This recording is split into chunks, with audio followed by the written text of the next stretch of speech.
우리 하나님 말씀 보도록 하겠습니다. 하나님 말씀 누가복음 17장 11절에서 19절까지 말씀입니다. 누가복음 17장 11절에서 19절까지 말씀. 누가복음 17장 11절에서 19절까지 말씀을 제가 읽도록 하겠습니다.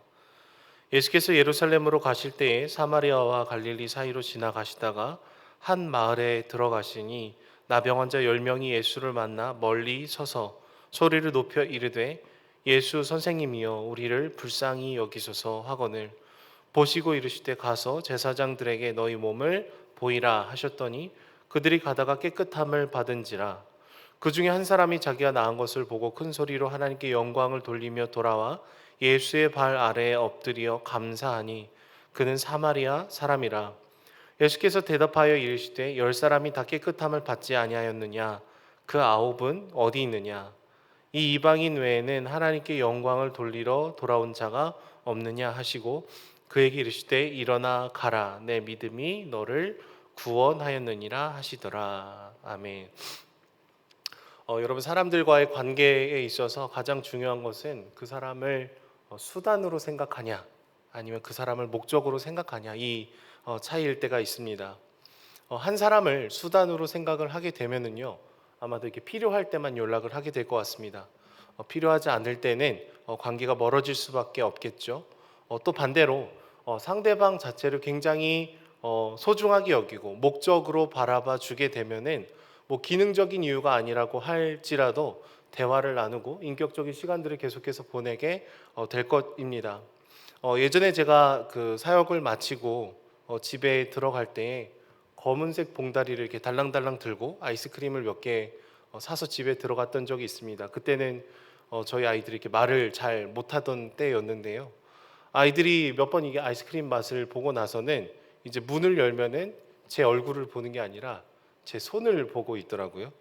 그래서 아빠 잘 다녀오셨어요? 라고 얘기하는 게 아니라 아빠 아이스, 그러면서 제 손만을 이렇게 바라봤던 시간들이 있습니다. 얼굴을 보고 손을 보면 아무런 문제가 없겠는데 얼굴을 안 보고 손만 봤습니다. 그리고 계속해서 이 검은색 봉지가 있으면 환하게 웃어주고 검은색 봉지가 없으면 저를 외면하는 슬픈 일들이 저희 집 안에 있었습니다. 여러분, 우리가 주님을 바라볼 때도 비슷한 것 같아요. 우리는 늘 하나님께 기도하고 우리 삶을 주님 앞에 의지하면서 이렇게 걸어가고는 하는데요.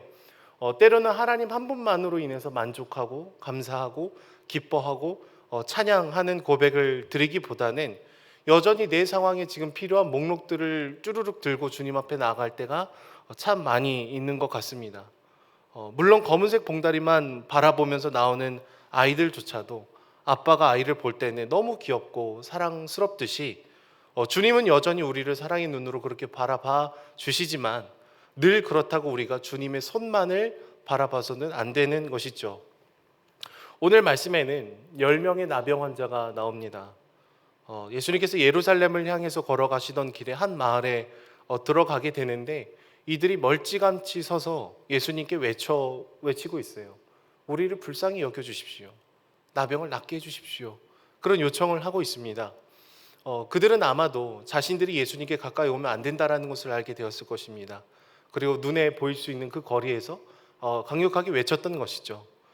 그러자 예수님은 제사장들에게 너희의 몸을 보여라 라는 얘기를 해주십니다. 그리고 그들이 가다가 몸이 낫게 되었다라고 오늘 말씀에 기록이 되어 있어요.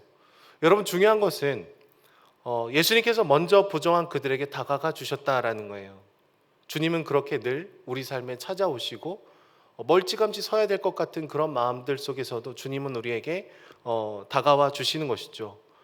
그리고 두 번째로는 몸을 낫게 해주신 것을 보여주시고 그 다음에 제사장에게 갈 것을 얘기하신 것이 아니라 제사장에게 먼저 가라. 그리고 그 가는 길 중에서 낫게 해주셨다라는 것이죠. 여러분, 본래 나병 환자들은 제의적으로 부정하기 때문에 그리고 질병이 전염될 가능성이 있기 때문에 회중들로부터 격리가 되어야 되는 그런 존재들이었습니다. 하지만 여러분, 그들은 예수님의 말을 믿고 걸어갔고 예수님의 말씀처럼 몸이 낫게 되었다라고 얘기를 하고 있습니다. 보통은 몸이 나았다라는 것을 어느 정도 확인하고 공증을 받기 위해서 제사장에게 나아갔어야 했습니다. 그리고 그 공증을 받게 되면은 다시금 무리 가운데로 들어갈 수 있고 잃어버렸던 자유와 권리를 회복할 수가 있었기 때문이죠. 하지만 이 제사장에게로 걸어가는 길 가운데 자신의 몸이 낫게 되었다라는 것을 알게 된 순간 10명 중에 한 사람이 자기가 나은 것을 보고 예수님께 나와서 감사를 올려드리고 있습니다. 하지만 함께 길을 걸어가던 9명의 이 나병 환자들은 예수님께 나아오지를 않았죠. 아마도 병이 나은 그 기쁨에 심취해서 어딘가로 가버린 것 같습니다. 그들이 감사하고 기뻤겠지만 그들에게 있어서 예수님은 그 자체로 목적이 되어 주신 분이 아니라 그냥 내 병을 낫게 해줄 수단 정도로만 생각하지 않았을까 추측을 해볼 수가 있을 것 같아요. 예수님은 그냥 넘어가지 않으십니다. 질문을 하고 계셔요. 10명이 다 깨끗함을 받았는데 나머지 9은 어디 있느냐? 이 이방인 외에는 하나님께 영광을 돌리러 온 자가 없느냐라는 질문을 하시죠. 여러분, 이 이방인은 실제로 유대인도 아니었습니다. 유대인들이 극도로 싫어하는 사마리아인이었습니다. 부정한 존재다라는 정죄를 받던 사람이었죠. 사마리아 사람의 그 입장에서는 예수님을 만나게 된 것들, 그리고 자신의 몸이 낫게 된 것들, 이 많은 은혜들이 사실은 내가 하나님의 백성이기 때문에 당연히 누려도 될 어떤 권리 정도로 생각했던 것이 아니라 나 같은 이 죄인에게, 나 같은 부족한 사람에게 하나님이 은혜를 베풀어 주셨구나라는 귀한 고백을 드릴 수 있었던 것 같아요. 이 사람만이 자신에게 내려준 은혜 그 자체에 함몰되지 않고 선물 그 자체에 우리의 시선을 빼앗기지 않고 은혜를 주신 분, 선물을 주신 분의 얼굴을 지금 바라보고 있는 것이죠. 10명 중에 한 사람밖에 예수님께 나오지 않았다라는 것은 주님이 주신 은혜 자체에 마음을 빼앗기지 않는다라는 것이 생각보다 쉽지 않다라는 것을 얘기를 해주는 것 같습니다.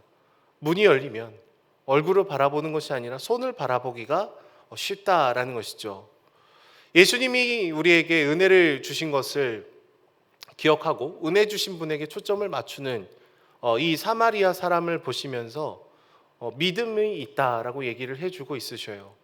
그 방법이 무엇이든지 간에 내 삶의 문제만 해결이 되면 됩니다. 뭐 이런 삶의 자세가 아니라 주님 한 분만을 지금 바라보고 있는 것이죠. 당신이 내 삶의 주인입니다.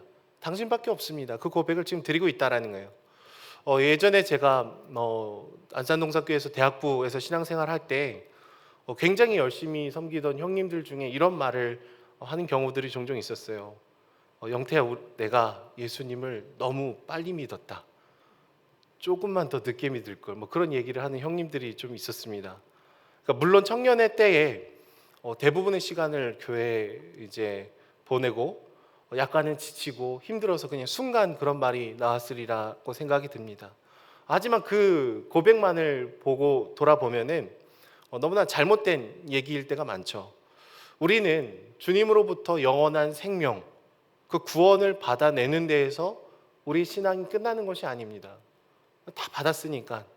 아니면 마지막에 그냥 그 구원만 받고 내 멋대로 살 걸. 이게 우리에게 주님께서 주시는 가장 큰 선물은 아닌 것이죠. 구원은 우리의 영원한 생명의 출발인 것이죠. 그 생명력을 갖게 되면 지금부터 전혀 다른 삶의 방식으로 살아가야 되지만 하나님과 동행하는 하루하루의 그 시간들이 우리에게 얼마나 복되고 얼마나 축복된 것인지를 보게 될 수 있다라는 거예요. 주님으로부터 우리가 무엇을 받아내는가, 그것에만 집중하면 우리는 후회된 삶을 살 수 있겠습니다. 하지만 하나님 한 분께 우리가 집중을 할 때는 우리가 그리스도인이 아니었을 때의 삶과 그리스도인으로 되었을 때 그 삶이 전혀 다른 삶의 기준과 방식으로 살아갈 수밖에 없게 되지만 이것이 우리에게 부차적이고 힘들고 후회되는 일이 아니라 너무나 감사하고 감격이 되어야 되는 것이죠. 저 안에 사랑하는 여러분, 오늘 이 새벽에 여전히 우리에겐 수많은 기도의 제목들이 있을 것입니다. 하지만 우리가 먼저 기도하며 나아갈 때에는 하나님 한 분께 집중하는 기도로 저희가 나아갈 수 있었으면 좋겠어요. 하나님, 이거 해결해 주세요. 저거 해결해 주세요. 물론 우리가 주님의 그 손길을 간절히 구하고 나아가야 되는 순간들도 참 많지만 손만 바라보는 것이 아니라 주님 한 분만이면 내가 충분합니다. 오늘은 다른 것을 구하는 시간이 아니라 먼저 주님 앞에 엎드리는 시간 되게 해달라고, 한 찬양의 가사처럼 주님만 주님만 주님만 사랑한다는 그 고백이 이 새벽에 울려 퍼지기를 소망합니다. 기도하겠습니다. 사랑의 주님, 나머지 9명은 어디 있느냐라는 주님의 질문 앞에 우리가 자유하기를 원합니다.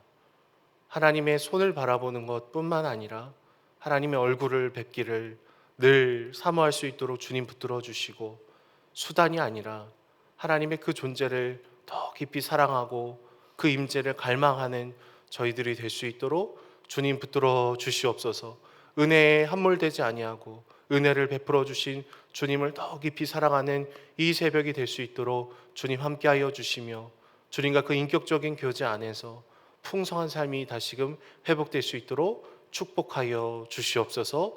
감사드리며 예수님의 이름으로 기도드립니다. 아멘.